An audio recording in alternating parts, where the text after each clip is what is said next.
이번엔 수가 좀 더 커진 나눗셈을 계산해 볼까요? 186 나누기 27을 계산해 보도록 하겠습니다. 그런데 그 몫은 얼마인 걸까요? 180을 30으로 나누면 6이죠. 180을 20으로 나누면 9예요. 그렇다면 186 나누기 27의 몫은 6, 7 또는 8, 9? 와, 몫이 얼마인지 정말 고민이 됩니다. 이럴 때에는 그 몫을 대략 어림에서 나타내 보는 거죠. 선생님은요, 앞자리 수만 이용해서 한번 어림해 보도록 할게요. 그런데 앞자리 수를 이용해서 어림을 한다라는 것은요, 이 두 수를요, 각각 그 높은 자리 수만 놓고 어림을 해보겠다라는 걸 말해주는 거예요. 따라서 186은 100으로, 27은 20으로 생각을 하여 100을 20으로 나눠보는 겁니다. 그랬더니 그 몫이 5가 되었죠. 그렇다면 186 나누기 27의 몫도 5가 아닐까? 이렇게 한번 생각을 해보자 라는 거거든요.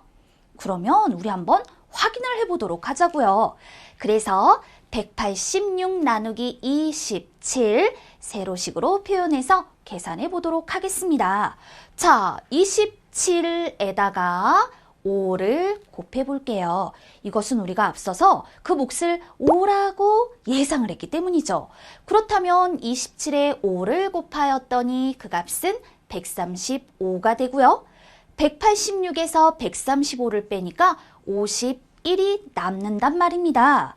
그런데 나눗셈을 할 때 이 나머지는요, 언제나 나누는 수보다 작아야 합니다. 그런데 더 크다라는 것은 맞아요. 우리가 예상했던 처음의 몫보다 그 몫을 더 크게 표현해 주어야 한다라는 걸 알 수 있게 해주는 거예요. 그런데 보니까 이 51 안에는 27이 한 번 더 들어가죠. 그래서 그 몫을 처음에 생각했던 수 5보다 1 더 크게 표현을 해주면 되는데요. 그러면 우리가 직접 한번 해보도록 할까요? 자, 몫을 6이다 라고 생각을 해 볼게요. 그러면 이제 우린 27 곱하기 6을 계산해 볼 건데요. 이 값은 162잖아요. 그리고 난 다음에 186에서 162만큼을 빼주었더니 24가 남는다라는 걸 알 수 있게 되었어요. 어때요? 나머지가 나누는 수보다 작죠? 왠지 바르게 계산이 된 것 같습니다. 그렇지만 한번 확인을 해보자고요. 그래서 우리는 이런 경우 나누는 수인 27에다가 몫을 곱해 볼 거예요. 그랬더니 162가 되죠? 자, 이 162에다가 나머지 24를 더해 보세요. 그랬더니 나누어지는 수 186이 나왔다고요. 계산이 바르게 이루어졌구나 라는 걸 알 수 있어요. 그럼 이번엔 118 나누기 31의 몫을 구해 볼까요? 118 나누기 31 어떻게 계산할 수 있을까요? 그래요. 이렇게 세로로 계산을 해주면 돼요. 그런데 118 나누기 31의 몫은 얼마일까요?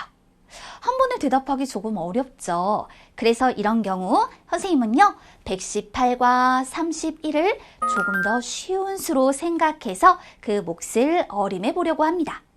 118은 120으로, 31은 30으로 생각을 하여 120을 30으로 나눠주었더니 그 몫이 4이더라고요.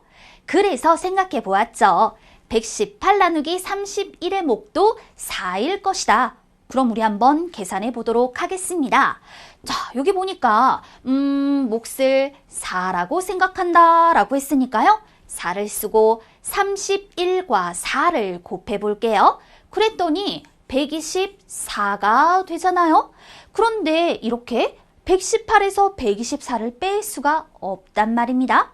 그렇다면 이런 경우 나눗셈의 몫은 처음 생각했던 것보다 더 작게 표현해 주어야 합니다.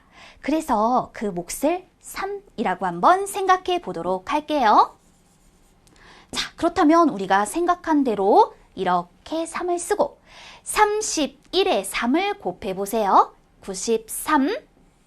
이제 118에서 93을 빼볼까요? 그랬더니 이렇게 나머지가 25가 되었네요. 보세요. 나머지가 나누는 수보다 작기 때문에 계산이 바르게 이루어졌구나 라고 생각해 볼 수 있죠. 그렇지만 우리 한번 확인해 보도록 하자고요. 그래서 나누는 수 31의 몫을 곱해 보세요. 그랬더니 93이 되죠. 이제 이 93에다가 나머지 25를 더해 보는 거예요. 그랬더니 나누어지는 수 118이 나왔구나.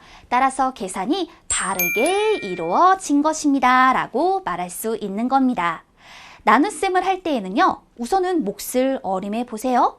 이때 앞의 수만 보고 어림을 할 수도 있고요. 또는 더 쉬운 수로 생각해서 몫을 어림해 볼 수도 있어요. 나눗셈을 하였을 때 나머지가 0이거나 나머지가 나누는 수보다 작다면 바르게 계산한 것이다 라고 생각해 볼 수 있는데요.